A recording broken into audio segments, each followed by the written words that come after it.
नमस्कार, स्वागत है आप सभी का। मैं हूं आपके साथ सपना। ऑपरेशन सिंदूर की सफलता के बाद देश भर में जश्न का माहौल है। इसी क्रम में गोरखपुर विश्वविद्यालय गेट से शौर्य भारत तिरंगा यात्रा निकाली गई। केंद्रीय ग्रामीण विकास राज्य मंत्री कमलेश पासवान भी भारत तिरंगा यात्रा में शामिल हुए। तिरंगा यात्रा विश्वविद्यालय के मुख्य द्वार से निकाली गई। यह यात्रा छात्र संघ पैडलेगंज चौराहा पहुंचकर संपन्न हुई, जहां नेताजी सुभाष चंद्र बोस की प्रतिमा पर माल्यार्पण किया गया।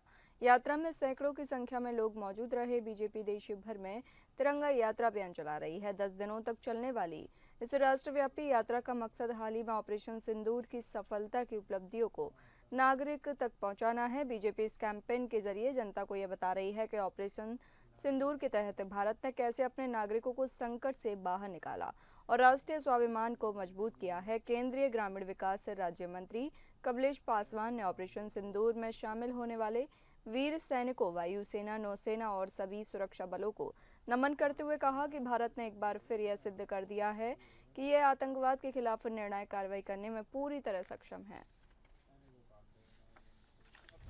पूरे देश में भारतीय जनता पार्टी के नेतृत्व में निकली है। सिंदूर ऑपरेशन हमारे वीर जवानों ने जिस तरह पाकिस्तान में घुसकर पहलगाम के निर्दोष जो जनता थी जात पूछ के मारा गया, उसका एक बदला मैं कह सकता हूं कि हमारे वीर जवानों ने पाकिस्तान की धरती पर घुसकर उसका बदला लिया है।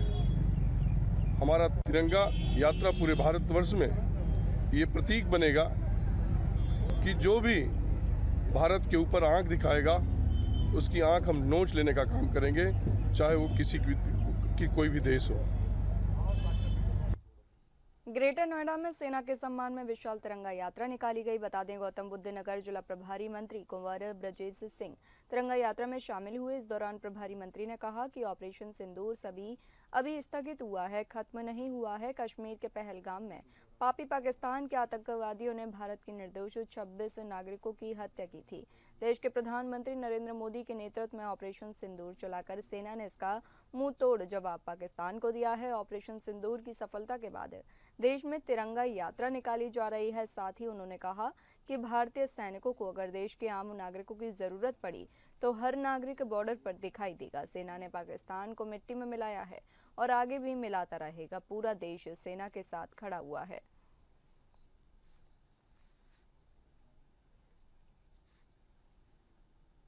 मुख्यमंत्री योगी की दौरे की तैयारी की जा रही है। बता दें, जनपद कासगंज में 19 मई को मुख्यमंत्री योगी आदित्यनाथ के प्रस्तावित दौरे को देखते हुए सुरक्षा व्यवस्थाओं की समीक्षा की जा रही है। इसी क्रम में पुलिस महानिदेशक जोन आगरा अनुपम कुलश्रेष्ठ और पुलिस उप महानिरीक्षक परिक्षेत्र अलीगढ़ प्रभाकर चौधरी द्वारा आज नवीन पुलिस लाइन कासगंज का भ्रमण किया गया। उन्होंने सुरक्षा व्यवस्थाओं का जायजा लिया। भ्रमण के बाद जनपद वरिष्ठ अधिकारियों के साथ बैठक कर प्रस्तावित भ्रमण कार्यक्रम की दृष्टिगत की जा रही है। तैयारियों की समीक्षा की गई और संबंधित अधिकारियों को आवश्यक दिशा निर्देश दिए गए।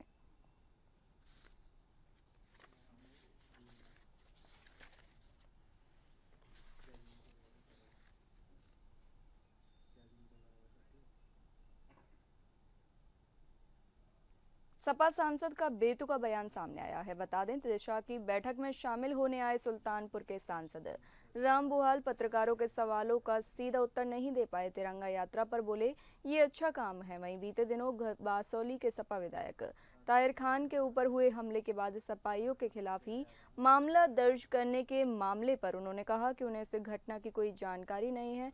काली फिल्म वाली गाड़ी पर बैठकर कानून की धज्जियां उड़ाने के सवाल पर उन्होंने कन्नी काटते हुए कहा कि वह उनकी गाड़ी नहीं है, किसी कार्यकर्ता की गाड़ी होगी। आम जनता से न मिल पाने के सवाल पर उन्होंने कहा कि हम सबसे मिलते हैं।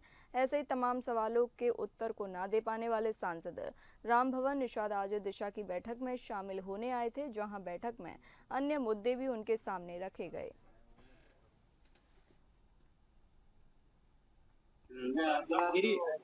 वो तिरंगा हिंदुस्तान का है, किसी पार्टी का नहीं है। तो अभी इस तरह के कार्यक्रम तो अब उनका हम टिप्पणी नहीं सुने हैं कि क्या बोले हैं।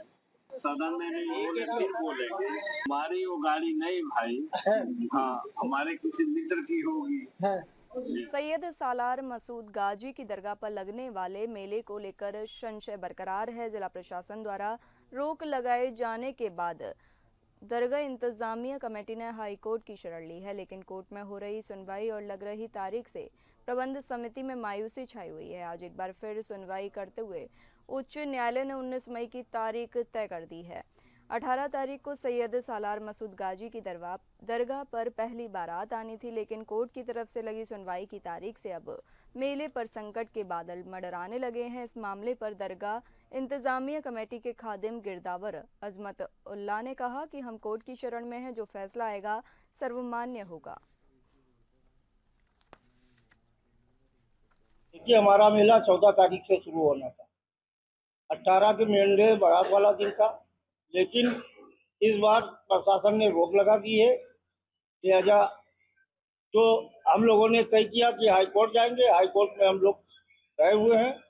हाई कोर्ट का जैसा फैसला होगा वैसा निर्णय लिया जाएगा। जो फैसला हाई कोर्ट करेगी उसी पे हम लोग अमल करेंगे, पूरी कमेटी। चंदौली में हाईवे पर होर्डिंग माफियाओं का कब्जा है। बता दें, चंदौली में इन दिनों नेशनल हाईवे 19 की सर्विस रोड पर अवैध होर्डिंग और बोर्ड लगाने वालों का मामला गरमाया हुआ है। निजी संस्थानों द्वारा प्रचार प्रसार के लिए न सिर्फ हाईवे की जमीन पर कब्जा जमाया गया है, बल्कि सुप्रीम कोर्ट और NHAI के नियमों को भी खुलेआम ठेंगा दिखाया जा रहा है। बताते चलें कि चंदौली मुख्यालय के आसपास खासतौर पर कचहरी, पुरानी बाजार और सर्विस रोड के किनारे निजी संस्थानों द्वारा बड़े पैमाने पर होर्डिंग लगाए गए हैं। ये होर्डिंग न केवल ट्रैफिक में बाधा बनते हैं, बल्कि सड़क दुर्घटनाओं का भी कारण बन सकते हैं। वहीं मामले का सबसे गंभीर पक्ष यह है कि नगर पंचायत कार्यालय द्वारा इन संस्थानों को हाईवे की जमीन पर होर्डिंग लगाने की अनुमति नहीं दी जा रही है, जबकि ये जमीन NHAI के अधीन आती है। सूत्रों के अनुसार नगर पंचायत के अधिकारी हाईवे की जमीन को अपनी बताकर मनमाने तरीके से अनुमानित पत्र जारी कर रहे हैं, जिससे नियमों की खुली धज्जियां उड़ रही हैं।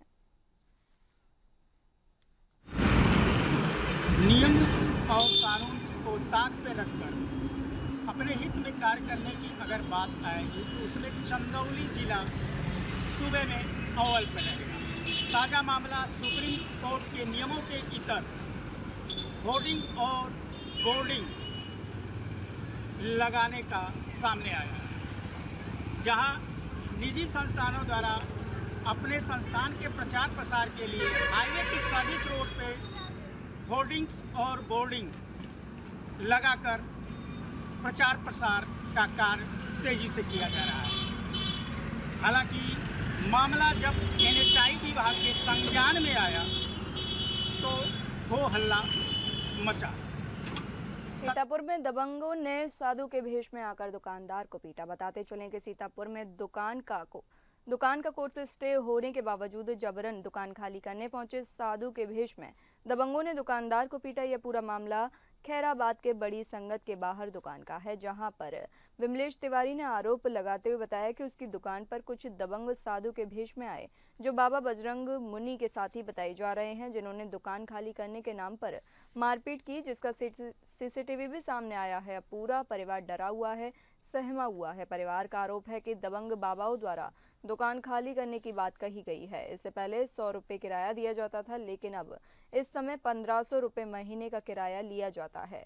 इसके बावजूद दुकान जबरन खाली करने के लिए मारपीट की गई और दुकानदार को बेरहमी से पीटा गया। अब पूरे परिवार ने पुलिस से न्याय की गुहार लगाई है और कहा कि उसका परिवार इसी दुकान से चलता है और इसका कोर्ट से स्टे भी चल रहा है। इसके बावजूद मारपीट और जान से मारने की धमकी भी दी जा रही है। वहीं पर बजरंग मुनि का कहना है कि दुकान बड़ी संगत की जमीन पर बनी हुई है, जिसके चलते उसे खाली करने के लिए मारपीट की गई। इस मामले में दोनों पक्षों से पुलिस को शिकायत दी गई है। आज बैठे थे दुकान पे, 5-6 गुंडे, बाबा जी के बजरंग मुनि के गुंडे आए, गिरवा बसधारी, हमको मारने लगे एकाएक। किस लिए आपको मारा?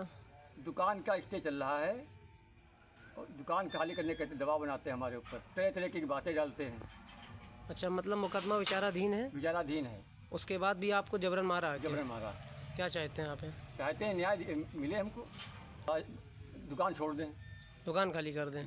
से हमारे ससुर उस दुकान पे, हमारे ससुर भी खत्म हो गए। अपनी प्रताड़ित हो पाई के सबसे गुहार लगा ली है, बहुत गुहार लगा ली है। अब चाहते हैं हमको न्याय मिले, हमको हमारी दुकानें दी जाए। हम लोग सामान्य रूप से अपना घर चलाना चाहते हैं, अपना परिवार पालना चाहते हैं। सब कुछ नहीं है। अगर मारा है तो कहाँ कोई सबूत है उनके पास? हम लोग सब तो दुकान पे मौजूद थे, कब मारा है उनको? कौशाम्बी में युवक का शव मिलने से इलाके में सनसनी फैल गई। बता दें, युवक की बेरहमी से हत्या कर उसका शव झाड़ियों में फेंक दिया गया। शव नग्न अवस्था में मिला है। उसके पेट पर धारदार हथियार से वार के गहरे निशान भी हैं। घटना की सूचना मिलते ही कोखराज पुलिस मौके पर पहुंची और शव को कब्जे में लेकर पोस्टमार्टम के लिए भेज दिया। फिलहाल पुलिस मामले की जांच में जुटी हुई है और आसपास के इलाकों में सीसीटीवी फुटेज खंगाले जा रहे हैं। हत्या के पीछे की वजह और मृतक की पहचान का भी अभी इंतजार है। क्षेत्र में 9-9:15 बजे के आसपास सूचना मिली कि कसिया जो NH 2 बाइक में वो है हाईवे है, उसके किनारे सर्विस रोड के किनारे एक बॉडी पड़ी हुई है, जिस पर तत्काल थाना प्रभारी और पुलिस टीम पहुंची है। उसकी शिनाख्त कराई जा रही है। अभी शिनाख्त नहीं हो पाई है। जैसे ही शिनाख्त होती है, जो भी तहरीर आएगी उस पर हम लोग कार्रवाई करेंगे। जो दोषी होंगे वो जेल जाएंगे। कुछ नहीं, एक चकिया गांव में यानी सड़क के किनारे में एक लाश पड़ी थी और पुलिस आई और उसको जांच करके और अपना ले जा रही है। फतेहपुर में कोर्ट ने 5 कैदियों को उम्र कैद की सजा सुनाई। बता दें, फतेहपुर के किशनपुर थाना क्षेत्र के म्योखर मजरे मडौली गांव में वर्ष 2000 में हुई हत्या के मामले में कोर्ट ने बड़ा फैसला सुनाया है। अपर जिला सत्र न्यायाधीश कोर्ट संख्या 3 ने इस मामले में 5 अभियुक्तों को दोषी करार देते हुए आजीवन कारावास की सजा सुनाई है। साथ ही प्रत्येक पर 10,000 रुपए का जुर्माना भी लगाया है। इस हत्याकांड में कुल 6 लोगों को नामजद किया गया था, जिनमें से एक की विवेचना के दौरान मौत हो गई थी। बाकी 5 अभियुक्तों को अदालत ने दोषी पाया। सजा सुनते ही सभी अभियुक्त कोर्ट में फूट फूट कर रोने लगे। गौरतलब है कि साल 2000 में गांव में कुछ बदमाशों ने एक व्यक्ति की गोली मारकर हत्या कर दी थी। 24 साल कोर्ट का फैसला आया और आरोपियों को सजा सुनाई गई।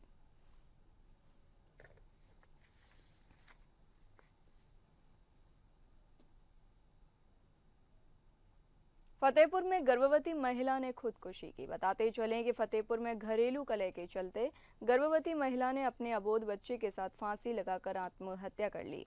मृतका ने आत्महत्या से पहले अपने पिता को फोन कर इसकी जानकारी दी थी। महिला का नाम शिल्पा बताया जा रहा है। महिला हमीरपुर की रहने वाली थी।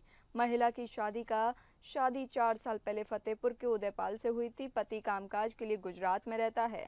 शिल्पा के पास ससुर अक्सर उसे झगड़ते रहते थे, जिसकी जानकारी शिल्पा ने अपने पति को भी दी।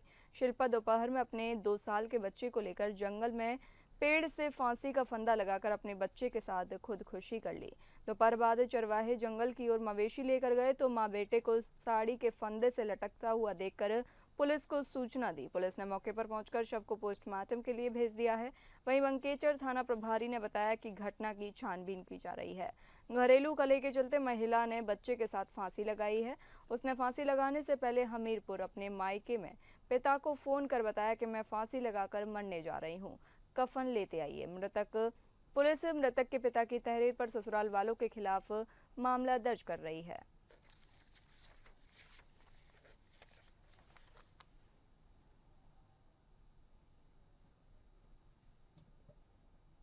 गाजीपुर में युवक का शव पेड़ से लटकता हुआ मिला। बताते चलें, गाजीपुर में युवक का शव पेड़ से लटकता हुआ मिला। घटना कोतवाली थाना क्षेत्र के अधऊ हवाई पट्टी के पास की है, जहां जामुन के पेड़ से युवक का शव लटकता हुआ मिला। युवक के शव को मिलने से क्षेत्र में सनसनी फैल गई। घटना की जानकारी स्थानीय पुलिस को दी गई। पुलिस ने शव को पेड़ से उतारकर शव को पोस्टमार्टम के लिए भेज दिया है। मृतक की उम्र 32 साल बताई जा रही है। उसके पास एक मोबाइल फोन और एक छोटा बैग भी बरामद हुआ है।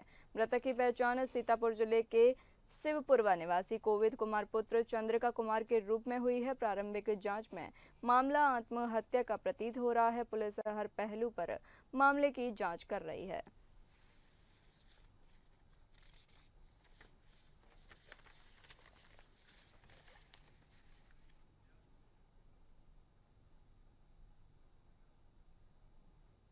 मैनपुरी में रेप के आरोपी की पुलिस से मुठभेड़ हो गई। बताते चले, मैनपुरी में दुष्कर्म के बाद कक्षा 12 की छात्रा की हत्या करने वाले आरोपी से पुलिस की मुठभेड़ हो गई। ग्राम मजोला पुलिस के निकट पुलिस से घेराबंदी के दौरान आरोपी ने पुलिस पर फायरिंग की थी। जवाबी फायरिंग के दौरान उसकी पैर में गोली लग गई और वह गिर पड़ा। मुठभेड़ की जानकारी पाकर पुलिस अधिकारी मौके पर पहुंच गए। घायल आरोपी को जिला अस्पताल में भर्ती कराया गया है। ममेरे भाई ने 12वीं की छात्रा को घर से बुलाकर उसके साथ दुष्कर्म किया। छात्रा ने इसकी शिकायत करने की बात कही तो आरोपी ने उसका गला घोट दिया और कांसेपुर बंबा के निकट फांसी के फंदे पर लटका दिया। पोस्टमार्टम की रिपोर्ट में दुष्कर्म और गला घोटकर हत्या किए जाने की पुष्टि होने के बाद पिता की तहरीर पर पुलिस ने शुक्रवार की रात 3 आरोपियों के खिलाफ घटना का मुकदमा दर्ज किया। आरोपी की गिरफ्तारी के लिए पुलिस की एक टीम बनाई गई। पुलिस टीम ने मुख्य आरोपी को 24 वर्षीय जितेंद्र जाटव को घेर लिया। पुलिस को देखते ही उसने फायरिंग शुरू कर दी। जवाबी फायरिंग के दौरान पुलिस की गोली लगने से वह घायल हो गया। आरोपी के पैर में गोली लगी और उसे अस्पताल में भर्ती कराया गया है, जहां उसकी हालत खतरे से बाहर बताई गई है। पेड़ से लटका हुआ मिला था, जिसकी पोस्टमार्टम रिपोर्ट के अनुसार उसके साथ दुष्कर्म किया गया। फिर उसका गला दबा के हत्या करके उसके शव को पेड़ पर लटका दिया गया। इसी क्रम में FIR दर्ज हुई, जो कि इसमें 3 लोग मुलजिम थे, नामजद FIR थी। इसको देखते हुए टीम का गठन किया गया अरेस्ट करने के लिए। एक अभियुक्त जिसकी सूचना प्राप्त हुई मुखबिर के द्वारा, पुलिस जब अरेस्ट करने के लिए उसको जा रही थी, इसको देखते हुए पुलिस को देखते हुए भागने लगा। भागते समय उसकी गाड़ी फिसलने से उतरने के कारण उसने पुलिस के ऊपर फायर किया। इसी के संबंध में पुलिस ने जवाबी फायर की। एक गोली उसके पैर में लगी और वो घायल हो गया। उसको देखते हुए पुलिस ने उसे तत्काल हॉस्पिटल रवाना किया गया, जिसकी हालत अभी ठीक है। गाजीपुर में हीट वेव के चलते मेडिकल कॉलेज प्रशासन अलर्ट मोड पर है। बता दें, तापमान 42 डिग्री तक पहुंचने के कारण मेडिकल कॉलेज प्रशासन ने हीट वेव की आशंका को देखते हुए तैयारियां पूरी कर ली हैं। मेडिकल कॉलेज में 10 बेड का विशेष हीट वेव वार्ड बनाया गया है, जिसमें 4 AC और अन्य जरूरी उपकरण भी स्थापित किए गए हैं। गर्मी के बढ़ते प्रकोप से अन्य बीमारियों के मरीजों की संख्या के साथ बुखार और डायरिया के मरीज भी आ रहे हैं। मेडिकल कॉलेज और जिला अस्पताल के इमरजेंसी वार्ड में बुखार, पेट दर्द और डायरिया के मरीज पहुंच रहे हैं। प्रतिदिन लगभग 2 दर्जन से ज्यादा मरीज इमरजेंसी में आ रहे हैं। मेडिकल कॉलेज के प्रिंसिपल डॉक्टर आनंद मिश्रा ने लोगों से हीट वेव से बचाव के उपाय अपनाने की अपील की है। उन्होंने कहा कि बहुत ही जरूरत पड़ने पर ही लोग घर से निकलें। हीट वेव से बचने के लिए लोगों को लगातार पानी पीना चाहिए। जब भी निकले गर्मी में सफेद या हल्के रंग के सूती वस्त्र पहनकर निकले। खान पान का विशेष ध्यान रखें। फिलहाल मेडिकल कॉलेज, इमरजेंसी और अन्य सरकारी अस्पतालों में भी मरीजों की चिकित्सा सुविधा और दवाइयों के साथ हर प्रकार की जांच उपलब्ध है।